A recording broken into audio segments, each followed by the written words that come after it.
So ito guys, kailangan mo pala ito i-touch pag tatawid ka doon para mag-stop yung mga sasakyan na yan. So pag may push mo yun, maghihintay ka lang ng ilang minutes, tapos so seconds, maghihinto na yung mga sasakyan kasi mag-stop na siya.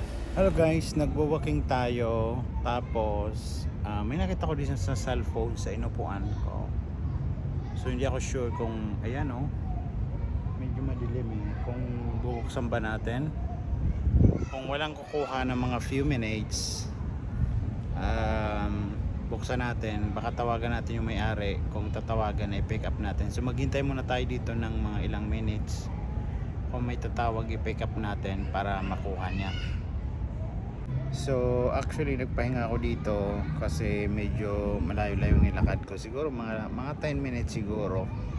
So ang init dito ngayon sa Saudi Arabia, humid. Sa mga ito, dito ako sa mga laro ng mga bata.